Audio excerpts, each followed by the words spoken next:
Hi ಸ್ನೇಹಿತರೆ, exam ಗುರು jobs YouTube ಚಾನಲ್ಗೆ ಎಲ್ರಿಗೂ ಸ್ವಾಗತ. 21 ದಿನಗಳ ಕಾಲ 50 ಪ್ರಶ್ನೆಗಳ ವಿಡಿಯೋ ಪ್ರತಿದಿನ ಸಾಯಂಕಾಲ 5 ಗಂಟೆಗೆ ಇದೇ ಯೂಟ್ಯೂಬ್ ಚಾನಲ್ನಲ್ಲಿ ಅಪ್ಲೋಡ್ ಮಾಡ್ತಿದ್ದೀನಿ.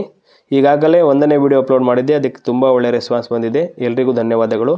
ಈಗ 2ನೇ ವಿಡಿಯೋ ಶುರು ಮಾಡೋಣ. ಸ್ನೇಹಿತರೆ, ಈಗಾಗಲೇ ಮೊದಲನೇ ವಿಡಿಯೋದಲ್ಲಿ 50 ಪ್ರಶ್ನೆಗಳನ್ನ ಕಂಪ್ಲೀಟ್ ಮಾಡಿದ್ದೆ. ಈಗ 2ನೇ ವಿಡಿಯೋ ಶುರು ಮಾಡೋಣ. 51ನೇ ಪ್ರಶ್ನೆ, BC ರಾಯ್ ಪ್ರಶಸ್ತಿಯನ್ನು ಯಾವ ಕ್ಷೇತ್ರದಲ್ಲಿ ನೀಡಲಾಗುತ್ತದೆ? ಔಷಧ ಕ್ಷೇತ್ರ. ಹಾಗೆಯೇ ಪುಲಿಟ್ಜರ್ ಪ್ರಶಸ್ತಿಯನ್ನು ವಾಸ್ತುಶಿಲ್ಪ ಕ್ಷೇತ್ರದಲ್ಲಿ ಕೊಡಲಾಗುತ್ತೆ. ಮತ್ತು ಟೈಲರ್ ಪ್ರಶಸ್ತಿಯನ್ನು ಪರಿಸರ ಕ್ಷೇತ್ರಕ್ಕೆ ಕೊಡಲಾಗುತ್ತೆ. ಹಾಗೆಯೇ ಗ್ರಾಮಿ ಪ್ರಶಸ್ತಿಯನ್ನು ಸಂಗೀತ ಕ್ಷೇತ್ರದಲ್ಲಿ ನೀಡಲಾಗುತ್ತೆ. 52ನೇ ಪ್ರಶ್ನೆ, ಪೊಲೀಸ್ ಸ್ಮರಣಾರ್ಥ ದಿನವನ್ನು ಯಾವಾಗ ಆಚರಿಸಲಾಗುತ್ತದೆ? ಅಕ್ಟೋಬರ್ 21. ಹಾಗೆಯೇ ಜೂನ್ 21 ಅಂತಾರಾಷ್ಟ್ರೀಯ ಯೋಗ ದಿನ, ಮಾರ್ಚ್ 21 ಅಂತಾರಾಷ್ಟ್ರೀಯ ಅರಣ್ಯ ದಿನ, ಮೇ 21 ಭಯೋತ್ಪಾದನಾ ನಿಗ್ರಹ ದಿನ, ಸೆಪ್ಟೆಂಬರ್ 21 ಅರಣ್ಯ ಹುತಾತ್ಮರ ದಿನ. 53ನೇ ಪ್ರಶ್ನೆ, ಕಪಿಲಾ ನದಿಯು ಯಾವ ನದಿಯ ಉಪನದಿಯಾಗಿದೆ? ಕಾವೇರಿ ನದಿ. ಕಾವೇರಿ ನದಿಯ ಇತರೆ ಉಪನದಿಗಳೆಂದರೆ ಹೇಮಾವತಿ, ಹಾರಂಗಿ, ಅರ್ಕಾವತಿ, ಶಿಂಷಾ, ಲಕ್ಷ್ಮಣತೀರ್ಥ, ಸುವರ್ಣಾವತಿ, ನೋಯಲ್, ಅಮರಾವತಿ ಮತ್ತು ಭವಾನಿ. 54ನೇ ಪ್ರಶ್ನೆ, ರಾಷ್ಟ್ರೀಯ ಮತದಾರರ ದಿನವನ್ನು ಯಾವಾಗ ಆಚರಿಸಲಾಗುತ್ತದೆ? ಜನವರಿ 25. ಹಾಗೆಯೇ ನವೆಂಬರ್ 26 ಭಾರತ ಸಂವಿಧಾನ ದಿವಸ ಅಂತ ಆಚರಣೆ ಮಾಡ್ತೀವಿ. ರಾಷ್ಟ್ರೀಯ ಕಾನೂನು ದಿನ, ರಾಷ್ಟ್ರೀಯ ಅಕ್ಷರ ದಿನ ಎಂದು ಕೂಡ ಆಚರಣೆ ಮಾಡ್ತೀವಿ. 55ನೇ ಪ್ರಶ್ನೆ, ಸಾರ್ಕ್ ಸಚಿವಾಲಯದ ಶಾಶ್ವತ ಪ್ರಧಾನ ಕಚೇರಿ ಎಲ್ಲಿದೆ? ನೇಪಾಳದ ಕಠ್ಮಂಡು. ಸಾರ್ಕ್ ಎಂದರೆ south Asian association regional cooperation, ಕನ್ನಡದಲ್ಲಿ ದಕ್ಷಿಣ ಏಷ್ಯಾ ಪ್ರಾದೇಶಿಕ ರಾಷ್ಟ್ರಗಳ ಒಕ್ಕೂಟ. ಇದು ಸ್ಥಾಪನೆಯಾಗಿದ್ದು 1985 ಡಿಸೆಂಬರ್ 8.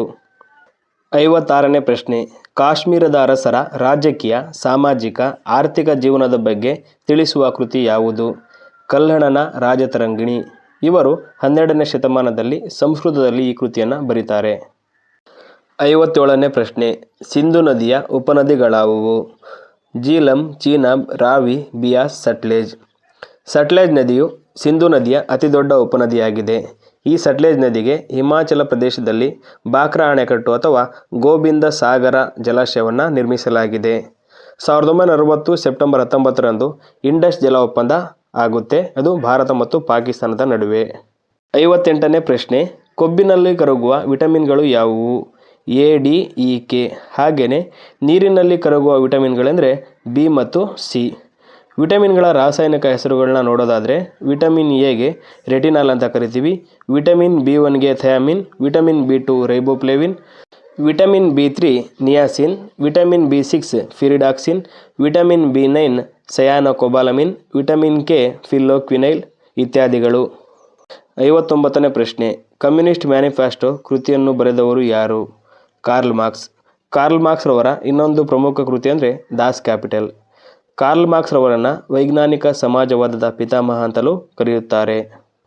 60ನೇ ಪ್ರಶ್ನೆ, ಬಾಹ್ಯಾಕಾಶದಲ್ಲಿರುವ ಗಗನಯಾತ್ರಿಗೆ ಆಕಾಶ ಯಾವ ಬಣ್ಣದಲ್ಲಿ ಗೋಚರವಾಗುತ್ತದೆ? ಕಪ್ಪು ಬಣ್ಣ. ಹಾಗೆಯೇ ಪ್ರಪಂಚದ ಮೊದಲ ಗಗನಯಾತ್ರಿ ಯಾರಂದರೆ ಯೂರಿ ಗಾಗರಿನ್. ಇವರು ರಷ್ಯಾದ ವೋಸ್ಟಾಕ್ನಿಂದ ಪ್ರಯಾಣವನ್ನು ಕೈಗೊಳ್ತಾರೆ 1961ರಲ್ಲಿ. ಮತ್ತು ಬಾಹ್ಯಾಕಾಶಯಾನ ಕೈಗೊಂಡ ಮೊದಲ ಮಹಿಳೆ ಯಾರಂದರೆ ವ್ಯಾಲೆಂಟೈನಾ ಟೆರೆಸ್ಕೋವಾ 1963. ಹಾಗೆಯೇ ಚಂದ್ರನ ಮೇಲೆ ಕಾಲಿಟ್ಟ ಮೊದಲ ಮಾನವ ಯಾರಂದರೆ ನೀಲ್ ಆರ್ಮ್ಸ್ಟ್ರಾಂಗ್. ಇವರು 1969 ಜುಲೈ 21ರಂದು ಚಂದ್ರನ ಮೇಲೆ ಕಾಲಿಡ್ತಾರೆ. 61ನೇ ಪ್ರಶ್ನೆ, ಭಾರತೀಯ ರಾಜ್ಯ ಲಾಂಛನದಲ್ಲಿರುವ ಸತ್ಯಮೇವ ಜಯತೆ ಶಬ್ದವು ಯಾವ ಉಪನಿಷತ್ತಿನಿಂದ ಅಳವಡಿಸಿಕೊಳ್ಳಲಾಗಿದೆ? ಮಂಡೂಕ ಉಪನಿಷತ್. ಹಾಗೆಯೇ ಅಶೋಕನು ನಿರ್ಮಿಸಿದ ಸಾರನಾಥ ಸ್ತೂಪದ ಸಿಂಹಬೋಧಿಗೆಯನ್ನು ಭಾರತದ ರಾಷ್ಟ್ರೀಯ ಲಾಂಛನ ಅಂತ ನಾವು ಅಳವಡಿಸ್ಕೊಂಡಿದ್ದೀವಿ. ಅದರಲ್ಲಿ ಆನೆ, ಗೂಳಿ, ಕುದುರೆ ಮತ್ತು ಸಿಂಹದ ಚಿತ್ರಣವಿದೆ. 62ನೇ ಪ್ರಶ್ನೆ, ಕರ್ನಾಟಕದಿಂದ ಭಾರತ ರತ್ನ ಪ್ರಶಸ್ತಿ ಪಡೆದ ಮೊದಲಿಗ ಯಾರು? Sir M Visvesvaraya 1955. ಭಾರತ ರತ್ನ ಪ್ರಶಸ್ತಿ ಪಡೆದ ಮೊದಲಿಗರೆಂದರೆ C Rajagopalachari, sir CV Raman, S Radhakrishnan. ಇವರಿಗೆ 1954ರಲ್ಲಿ ಮೊದಲು ಭಾರತ ರತ್ನ ಪ್ರಶಸ್ತಿಯನ್ನು ನೀಡಲಾಗುತ್ತೆ. ಹಾಗೆಯೇ ಭಾರತ ರತ್ನ ಪ್ರಶಸ್ತಿ ಪಡೆದ ಮೊದಲ ಕನ್ನಡಿಗ ಅಂದರೆ ಸರ್ ಎಂ ವಿಶ್ವೇಶ್ವರಯ್ಯ 1955. ಮತ್ತು ಮರಣೋತ್ತರವಾಗಿ ಮೊದಲು ಭಾರತ ರತ್ನ ಪ್ರಶಸ್ತಿ ಯಾರಿಗೆ ದೊರಕಿದೆ ಅಂದರೆ ಲಾಲ್ ಬಹದ್ದೂರ್ ಶಾಸ್ತ್ರಿ 1966. ಭಾರತ ರತ್ನ ಪ್ರಶಸ್ತಿ ಪಡೆದ ಮೊದಲ ವಿದೇಶಿಗರೆಂದರೆ ಖಾನ್ ಅಬ್ದುಲ್ ಗಫರ್ ಖಾನ್ 1987. ಹಾಗೆಯೇ ಭಾರತ ರತ್ನ ಪ್ರಶಸ್ತಿ ಪಡೆದ ಮೊದಲ ಕ್ರೀಡಾಪಟು ಅಥವಾ ಕಿರಿಯ ವಯಸ್ಸಿನ ಪುರಸ್ಕೃತರು ಯಾರೆಂದರೆ ಸಚಿನ್ ತೆಂಡೂಲ್ಕರ್ 2014. 63ನೇ ಪ್ರಶ್ನೆ, ವಿಶ್ವದ ಎರಡನೇ ಅತಿದೊಡ್ಡ ಮಾನವ ನಿರ್ಮಿತ ಗುಂಬಾಜ್ ಯಾವುದು? ಗೋಲ್ ಗುಂಬಾಜ್. ಇದು ವಿಜಯಪುರದಲ್ಲಿದೆ. ಇದನ್ನು ನಿರ್ಮಿಸಿದವರೆಂದರೆ ಮಹಮ್ಮದ್ ಆದಿಲ್ ಶಾ.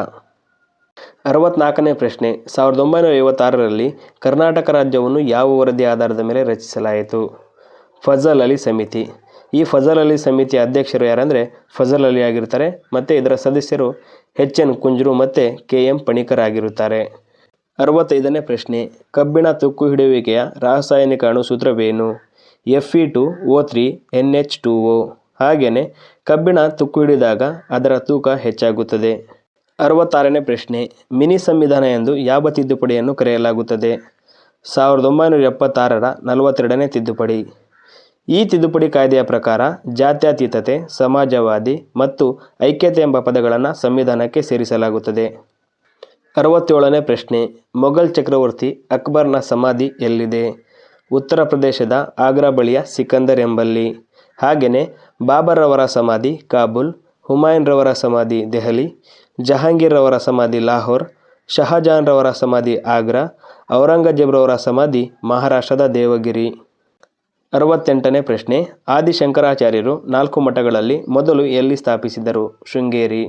ಶಂಕರಾಚಾರ್ಯರನ್ನು ಅದ್ವೈತ ಸಿದ್ಧಾಂತದ ಪ್ರತಿಪಾದಕರು ಅಂತ ಕರಿತೀವಿ. ಇವರು 4 ಮಠಗಳನ್ನು ಭಾರತದಾದ್ಯಂತ ಸ್ಥಾಪಿಸ್ತಾರೆ. ಅದರಲ್ಲಿ ಕರ್ನಾಟಕದ ಶೃಂಗೇರಿಯ ಶಾರದಾ ಪೀಠ, ಗುಜರಾತಿನ ದ್ವಾರಕದ ಕಾಳಿಕಾ ಮಠ, ಒಡಿಶಾದ ಪುರಿಯಲ್ಲಿನ ಗೋವರ್ಧನ ಮಠ, ಉತ್ತರಾಖಂಡದ ಬದರಿನಾಥದಲ್ಲಿನ ಜ್ಯೋತಿರ್ಮಠ. 69ನೇ ಪ್ರಶ್ನೆ, ಮೈಸೂರು ರಾಜ್ಯದ ಮೊದಲ ಮುಖ್ಯಮಂತ್ರಿ ಯಾರು? ಕೆ ಚೆಂಗಲರಾಯ ರೆಡ್ಡಿ. ಹಾಗೆಯೇ ಏಕೀಕೃತ ವಿಶಾಲ ಮೈಸೂರು ರಾಜ್ಯದ ಮೊದಲ ಮುಖ್ಯಮಂತ್ರಿ ಎಸ್ ನಿಜಲಿಂಗಪ್ಪ. 70ನೇ ಪ್ರಶ್ನೆ, ವಿಶ್ವ ಪ್ರಸಿದ್ಧ ಖಜುರಾಹೋ ದೇವಾಲಯ ಎಲ್ಲಿ ನೆಲೆಗೊಂಡಿದೆ? ಮಧ್ಯಪ್ರದೇಶ. ಈ ದೇವಾಲಯವನ್ನು ರಜಪೂತ ಮನೆತನಗಳಲ್ಲಿ ಒಂದಾದ ಚಂದೇಲರು ನಿರ್ಮಿಸ್ತಾರೆ. ಹಾಗೆಯೇ 1982ರಲ್ಲಿ ಯುನೆಸ್ಕೋ ಪಾರಂಪರಿಕ ಪಟ್ಟಿಗೆ ಇದನ್ನು ಸೇರಿಸಲಾಗುತ್ತೆ. ಇದು ಹಿಂದೂ, ಬೌದ್ಧ ಮತ್ತು ಜೈನ ದೇವಾಲಯಗಳ ಸಂಕೀರ್ಣವಾಗಿದೆ. 71ನೇ ಪ್ರಶ್ನೆ, ವಿದ್ಯುತ್ ಪ್ರವಾಹವನ್ನು ಯಾವುದರಿಂದ ಅಳೆಯಲಾಗುತ್ತದೆ? ಅಮ್ಮೀಟರ್. ಹಾಗೆಯೇ ವಿಭವಾಂತರವನ್ನು ವೋಲ್ಟ್ ಮೂಲಕ ಅಳೆಯಲಾಗುತ್ತದೆ ಮತ್ತು ರೋಧವನ್ನು ಓಮ್ ಮೂಲಕ ಅಳೆಯಲಾಗುತ್ತದೆ. 72ನೇ ಪ್ರಶ್ನೆ, ಗಾಮಾ ಕಿರಣದ ಉಪಯೋಗವೇನು?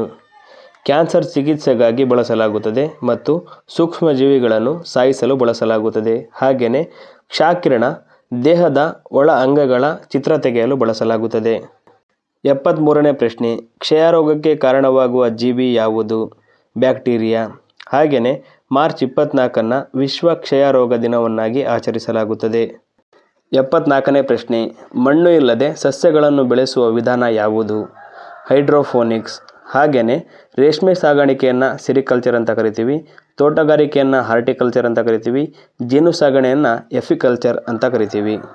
75ನೇ ಪ್ರಶ್ನೆ, ಮಾವು ಹಣ್ಣಾಗಲು ಯಾವ ರಾಸಾಯನಿಕವನ್ನು ಬಳಸಲಾಗುತ್ತದೆ? ಕ್ಯಾಲ್ಸಿಯಂ ಕಾರ್ಬೈಡ್ ಅಥವಾ ಇಥಿಲಿನ್. 76ನೇ ಪ್ರಶ್ನೆ, ತಂಬಾಕಿನಲ್ಲಿರುವ ರಾಸಾಯನಿಕ ವಸ್ತು ಯಾವುದು? ನಿಕೋಟಿನ್. ಹಾಗೆಯೇ ಕಾಫಿಯಲ್ಲಿ ಕೆಫಿನ್ ಇರುತ್ತದೆ, ಟೀಯಲ್ಲಿ ಥಿಯಾನ್ ಇರುತ್ತದೆ. 77ನೇ ಪ್ರಶ್ನೆ, ಪ್ರತಿಜೀವಕವಾಗಿ ಬಳಸಲ್ಪಡುವ ಪೆನ್ಸಿಲಿನನ್ನು ಯಾವುದರಿಂದ ಪಡೆಯಲಾಗುತ್ತದೆ? ಶಿಲೀಂಧ್ರಗಳು. ಈ ಪೆನ್ಸಿಲಿನನ್ನು ಕಂಡುಹಿಡಿದವರು ಅಲೆಕ್ಸಾಂಡರ್ ಫ್ಲೆಮಿಂಗ್. 78ನೇ ಪ್ರಶ್ನೆ, ವಿಶ್ವ ಆನೆ ದಿನ ಯಾವಾಗ ಆಚರಿಸಲಾಗುತ್ತದೆ? ಆಗಸ್ಟ್ 12. ಆನೆಯನ್ನು ಕರ್ನಾಟಕದ ರಾಜ್ಯ ಪ್ರಾಣಿ ಅಂತ ಕರಿತೀವಿ. 79ನೇ ಪ್ರಶ್ನೆ, ಒಂದು ನಾಟಿಕಲ್ ಮೈಲಿ ಎಂದರೆ ಎಷ್ಟು ಮೀಟರ್ಗಳು?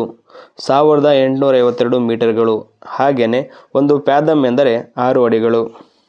80ನೇ ಪ್ರಶ್ನೆ, ಯಾವ ರಕ್ತ ಗುಂಪನ್ನು ಸಾರ್ವತ್ರಿಕ ದಾನಿ ಎಂದು ಕರೆಯಲಾಗುತ್ತದೆ? O ರಕ್ತದ ಗುಂಪು. ಹಾಗೆಯೇ AB ರಕ್ತದ ಗುಂಪನ್ನು ಸಾರ್ವತ್ರಿಕ ಸ್ವೀಕಾರಿ ಎಂದು ಕರೆಯಲಾಗುತ್ತದೆ. 81ನೇ ಪ್ರಶ್ನೆ, ರಾಮದೇವರ ಬೆಟ್ಟ ಅಭಯಾರಣ್ಯವು ಯಾವ ಜೀವ ಸಂಕುಲಕ್ಕೆ ಹೆಸರುವಾಸಿಯಾಗಿದೆ? ರಣಹದ್ದುಗಳು. ಹಾಗೆಯೇ ಈ ರಾಮನಗರದಲ್ಲಿ ರೇಷ್ಮೆ ಕೃಷಿ ಹೆಚ್ಚಾಗಿ ಮಾಡಲಾಗುತ್ತದೆ. 82ನೇ ಪ್ರಶ್ನೆ, ಭಾರತದ ಸಂಸತ್ತಿನ ಉಭಯ ಸದನಗಳ ಜಂಟಿ ಅಧಿವೇಶನವನ್ನು ಯಾರು ಕರೆಯುತ್ತಾರೆ? ರಾಷ್ಟ್ರಪತಿಗಳು. ಈ ಜಂಟಿ ಅಧಿವೇಶನಕ್ಕೆ ಸಂಬಂಧಿಸಿದ ವಿಧಿ 108ನೇ ವಿಧಿ. ಈ ಅಧಿವೇಶನದ ಅಧ್ಯಕ್ಷತೆ ವಹಿಸುವವರು ಲೋಕಸಭೆಯ ಸ್ಪೀಕರ್ ಆಗಿರುತ್ತಾರೆ. 83ನೇ ಪ್ರಶ್ನೆ, ಕರ್ನಾಟಕದೊಂದಿಗೆ ಗಡಿ ಹಂಚಿಕೊಂಡಿರುವ ರಾಜ್ಯಗಳು ಎಷ್ಟು? 6 ರಾಜ್ಯಗಳು. ಮಹಾರಾಷ್ಟ್ರ, ಗೋವಾ, ಕೇರಳ, ತಮಿಳುನಾಡು, ಆಂಧ್ರ ಪ್ರದೇಶ, ತೆಲಂಗಾಣ. 84ನೇ ಪ್ರಶ್ನೆ, ಅತಿದೊಡ್ಡ ಪರಿಶಿಷ್ಟ ಪಂಗಡಗಳ ಜನಸಂಖ್ಯೆ ಹೊಂದಿರುವ ರಾಜ್ಯ ಯಾವುದು? ಮಧ್ಯಪ್ರದೇಶ. ಹಾಗೆಯೇ ಅತಿ ಹೆಚ್ಚು ಪರಿಶಿಷ್ಟ ಜಾತಿಯವರನ್ನು ಹೊಂದಿರುವ ರಾಜ್ಯ ಉತ್ತರ ಪ್ರದೇಶ. 85ನೇ ಪ್ರಶ್ನೆ, ತುರ್ತು ಪರಿಸ್ಥಿತಿಯನ್ನು ಘೋಷಣೆ ಮಾಡುವವರು ಯಾರು? ಭಾರತದ ರಾಷ್ಟ್ರಪತಿಗಳು. 352ನೇ ವಿಧಿ ರಾಷ್ಟ್ರೀಯ ತುರ್ತು ಪರಿಸ್ಥಿತಿ ಬಗ್ಗೆ ಹೇಳುತ್ತೆ. 356ನೇ ವಿಧಿ ರಾಜ್ಯ ತುರ್ತು ಪರಿಸ್ಥಿತಿ ಬಗ್ಗೆ ಹೇಳುತ್ತೆ. 360ನೇ ವಿಧಿ ಹಣಕಾಸು ತುರ್ತು ಪರಿಸ್ಥಿತಿಯ ಬಗ್ಗೆ ತಿಳಿಸುತ್ತದೆ. 86ನೇ ಪ್ರಶ್ನೆ, ಭಾರತದ ಹವಾಮಾನವು ಡ್ಯಾಶ್ ಆಗಿದೆ? ಉಪ ಉಷ್ಣವಲಯದ ಮಾನ್ಸೂನ್ ಹವಾಮಾನ.